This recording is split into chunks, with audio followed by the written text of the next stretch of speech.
Bonjour Véronique Decker. Bonjour Pablo. Merci d'avoir accepté notre invitation. Alors, tu étais enseignante et directrice d'école à Bobigny en Seine-Saint-Denis. Maintenant, tu es à la retraite, mais je suppose que tu suis encore de près ce qui se passe en cette rentrée des classes. Alors, le ministre de l'Éducation nationale, Jean-Michel Blanquer, a affirmé que l'année devrait être la plus normale possible après ce qui s'est passé avec la crise sanitaire, parce que tout ne devrait pas être écrasé, je le cite, justement par cette crise sanitaire. Tu crois que c'est possible?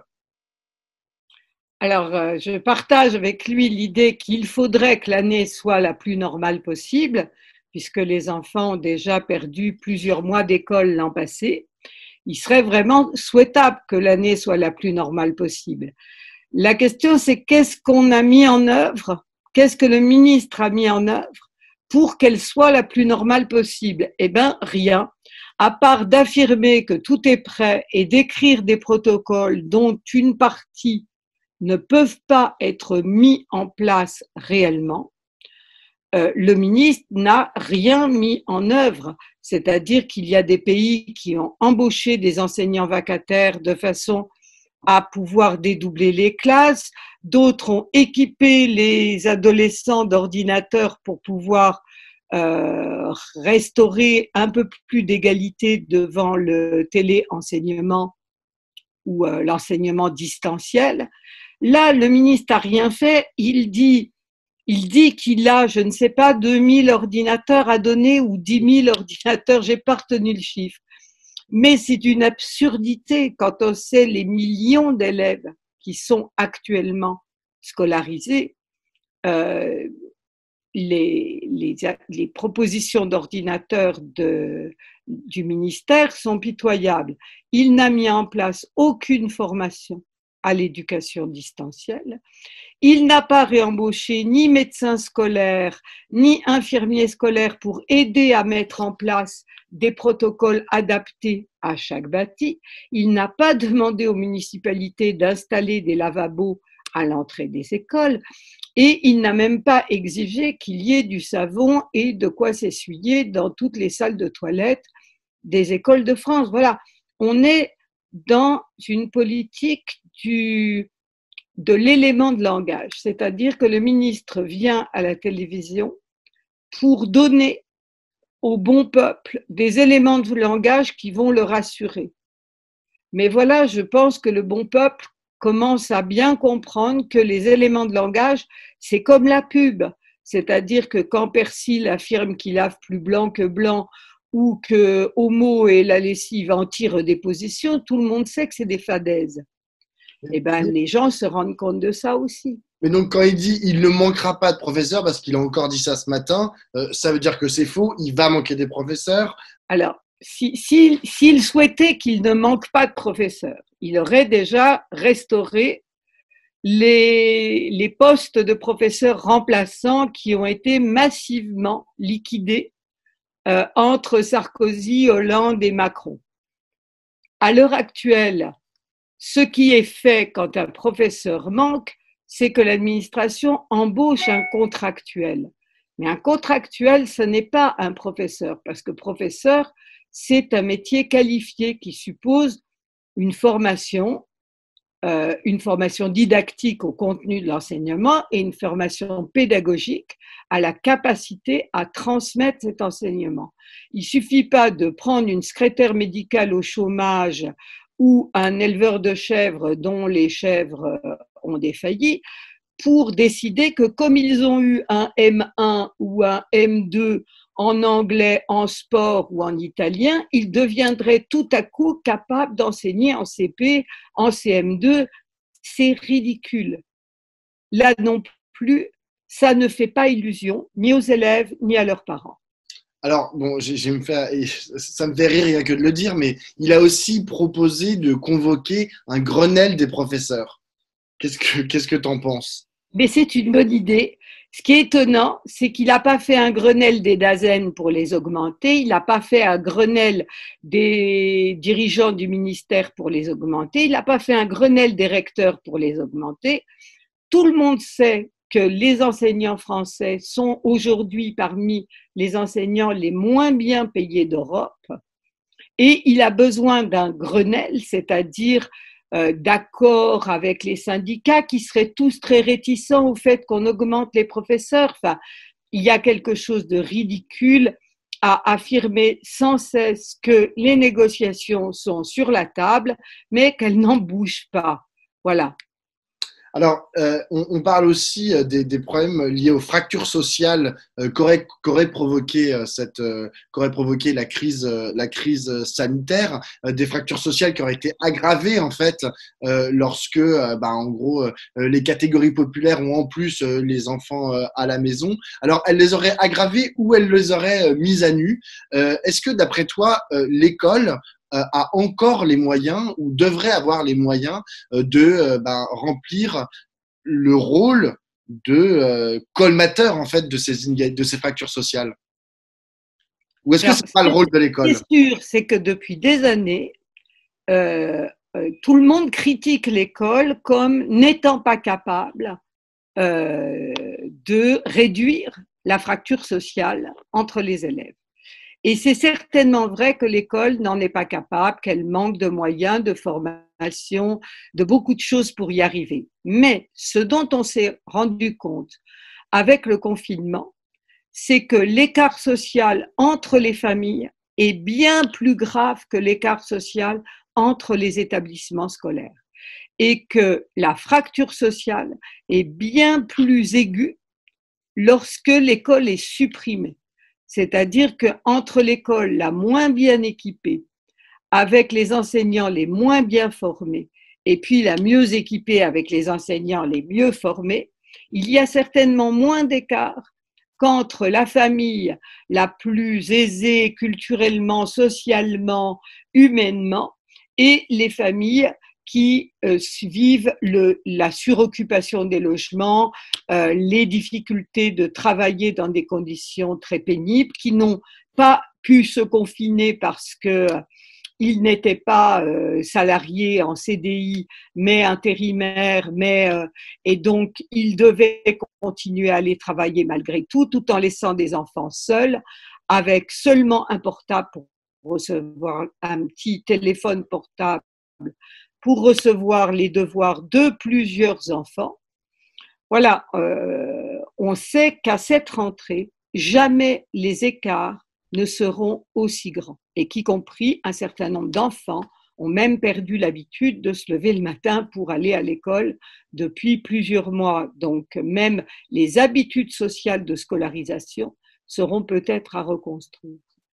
Alors, et qu'est-ce qu'a comme outil l'école précisément pour répondre à cette fracture sociale que tu mets en avant?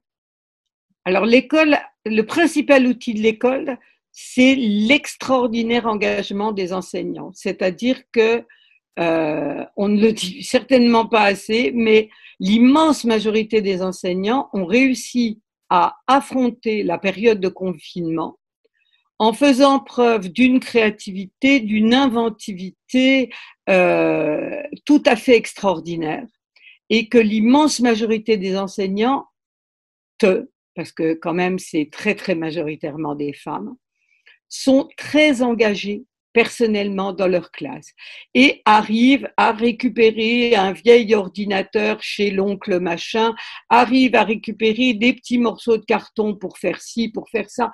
Voilà. Et c'est dans ce bidouillage permanent que vit l'école publique, parce qu'elle vit de l'engagement des enseignants, de l'engagement des parents qui sont membres d'associations de parents d'élèves, qui font des fêtes, des lotos, des ventes de plantes pour arriver à financer l'école publique. Mais on est quand même dans le bidouillage. Et le minimum que pourrait faire le ministre, c'est de reconnaître l'incurie de l'État et l'engagement des fonctionnaires de base. Mais alors, C'est vrai ce que tu mets en avant sur cette incroyable inventivité et comment on dit, et force en fait de notre corps enseignant. Pour autant, le métier d'enseignant est très décrié en ce moment. Enfin, en tout cas, il fait plus envie à grand monde. On le voit, il y a de moins en moins de gens qui se présentent au CAPES. Est-ce que enfin, pourquoi ça? C'est une question de salaire ou c'est plus profond que ça? Alors, de salaire et d'avantages sociaux, c'est-à-dire que lorsque moi je suis devenue institutrice, on pouvait rentrer comme institutrice niveau bac. On était payé pendant 3 ans d'études avec un salaire très faible, hein, on touchait 90% du SMIC.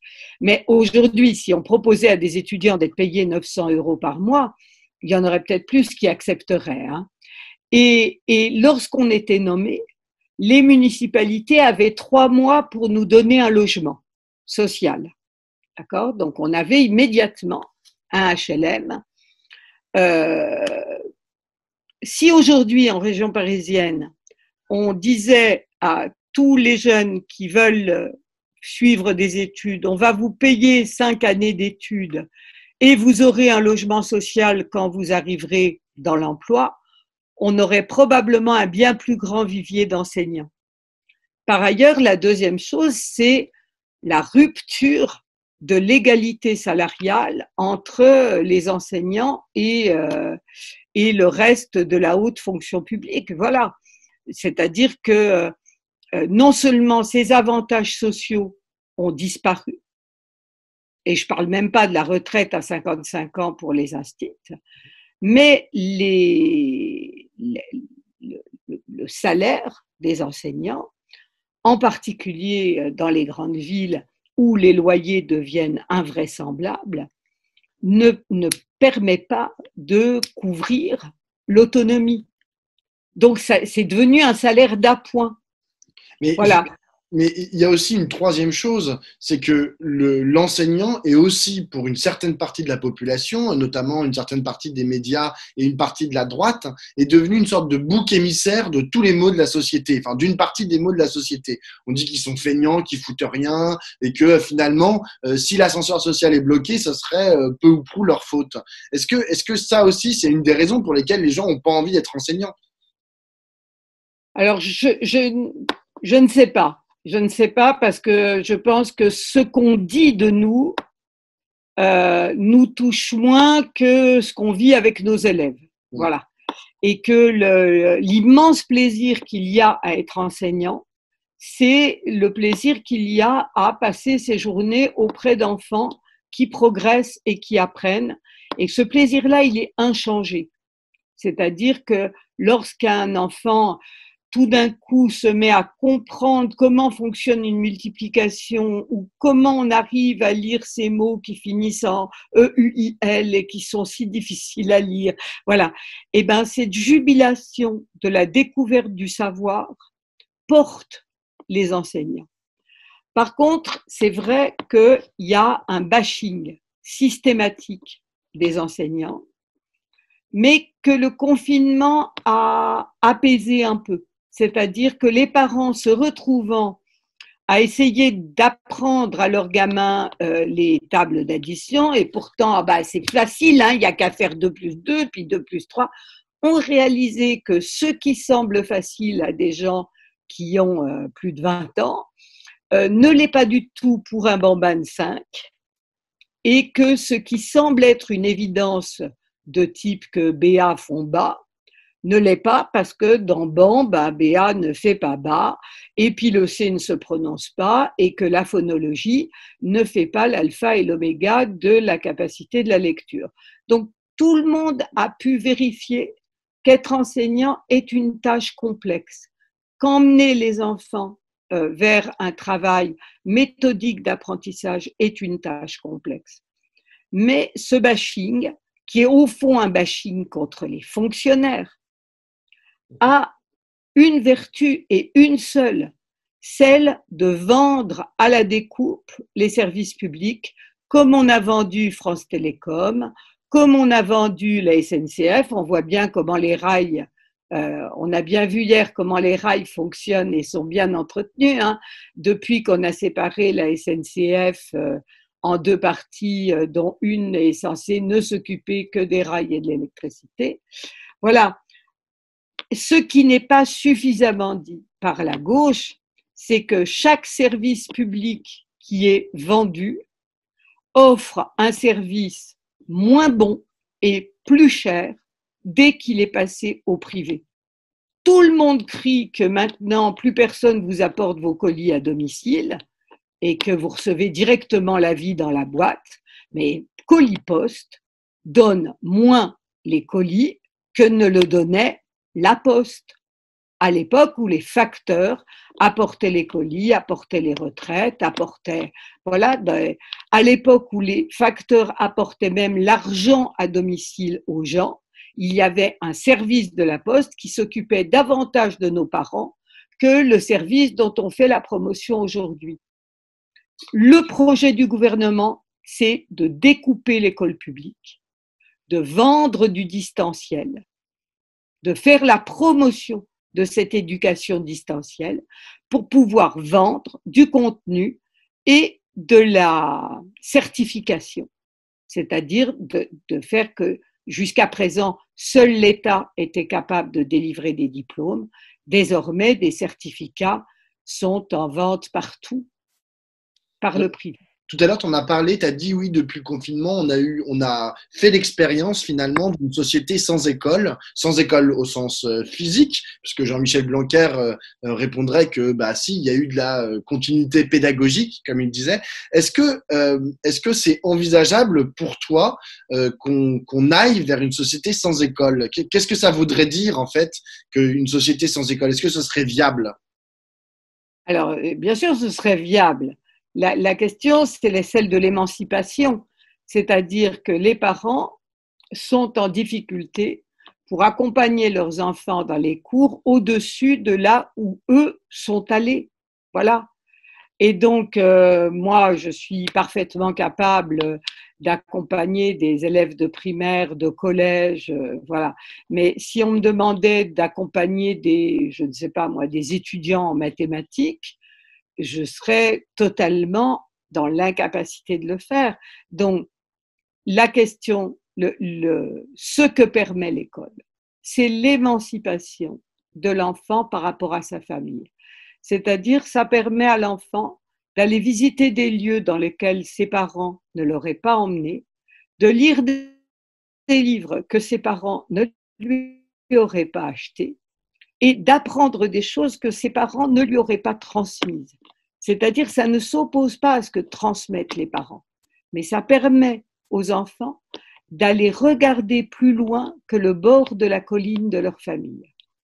Et une société sans école serait rapidement une société extrêmement fracturée, atomisée, qu'on voit aujourd'hui, hein, puisqu'on a de plus en plus une fracture scolaire entre des établissements élitistes payants et une école publique qui se rétrécit sur les publics scolaires les moins aisés financièrement et culturellement.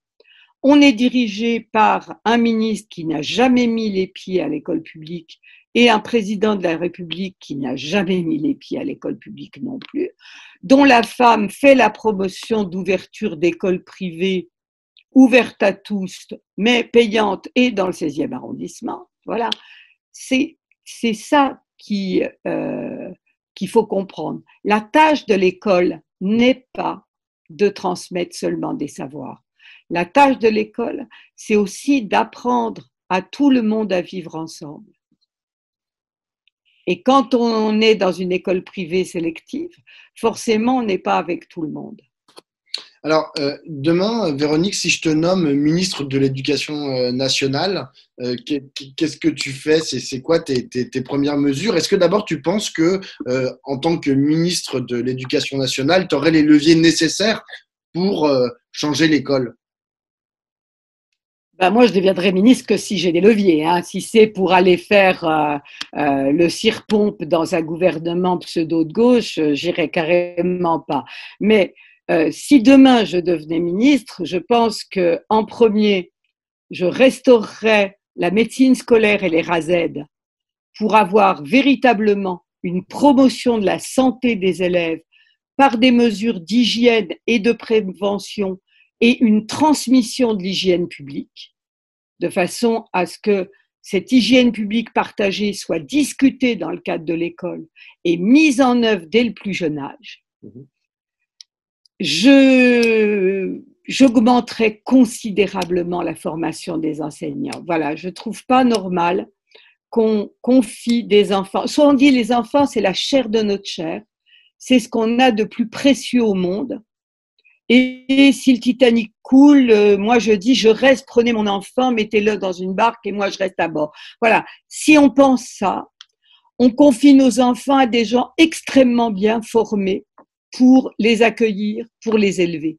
Et donc, des assistantes maternelles aux ATSEM, aux enseignants, aux auxiliaires de vie scolaire, aux éducateurs, aux animateurs périscolaires, j'imposerais une formation de haut niveau, des salaires qui vont avec, pour que tout le monde comprenne que si c'est ce que nous avons de plus précieux, nous devons y consacrer une part importante du PIB. Alors, j'ai une dernière question, Véronique. Quand tu entends les différents partis ou mouvements politiques parler d'éducation, est-ce qu'il y en a que tu trouves plus à propos que d'autres ou tu les trouves tous plus ou moins bien d'ailleurs? Enfin, c'est quoi ton regard là-dessus sur ce que dit la gauche, notamment sur l'éducation? Alors, dans les années 2000, toute la gauche et toute la droite et toute l'extrême gauche et toute l'extrême droite faisaient la promotion de la réussite scolaire. Or, pour moi, la réussite scolaire, c'est comme la réussite sociale. C'est une action sur une destinée individuelle. Et donc, pour moi, c'est une pensée de droite. C'est-à-dire que à gauche, on n'est pas pour qu'il y en ait quelques-uns qui réussissent. On est pour l'émancipation de tous les enfants, de façon à ce que pendant la première phase de leur vie, tous aient les moyens d'apprendre le plus de choses possible, d'expérimenter le plus de choses possible et d'avoir la possibilité de créer, d'imaginer, de rêver. Et à la suite de cette formation de base, la possibilité pour chacun d'avoir une formation professionnelle ou plusieurs formations professionnelles dans leur existence pour pouvoir changer de métier, voilà. Le fait que les gens réussissent socialement, ça n'appartient pas à l'école. Moi, quand j'étais petite, la CGT expliquait, donc c'était il y a très très longtemps, je viens de l'Est de la France, donc il y avait de grosses usines de sidérurgie. Et dans ces grosses usines de sidérurgie, la CGT avait imposé au patron qu'un ouvrier qui a un CAP ne soit jamais payé comme OS, mais toujours comme ouvrier qualifié, parce que le CAP était une qualification qui supposait d'être payé plus cher que le SMIC. Aujourd'hui, on trouve des jeunes qui sont bac plus 8, trilingues, qui font des stages pour 400 € par mois. Ça n'est pas la responsabilité de l'école publique de vendre sa force de travail le plus cher possible. Si on en est là, c'est parce qu'il y a eu un arrêt des luttes collectives qui seules permettent d'imposer des salaires à la hauteur des qualifications. Les qualifications des gens aujourd'hui sont sans doute plus élevées qu'elles ne l'étaient dans les années 50. Mais moi, mon premier logement me coûtait de 2 pièces, me coûtait 10%, 15% de mon salaire. J'aimerais savoir qui peut se loger en région parisienne avec 15% du salaire d'une institut débutante. Alors, je ne sais plus ce que c'est le salaire d'une institut débutante, mais disons 1500, 1800 € par mois. Ça veut dire que quelqu'un trouverait un 2 pièces à 300 € dans Paris? Eh bien, bonne chance pour trouver un 2 pièces à 300 € dans Paris.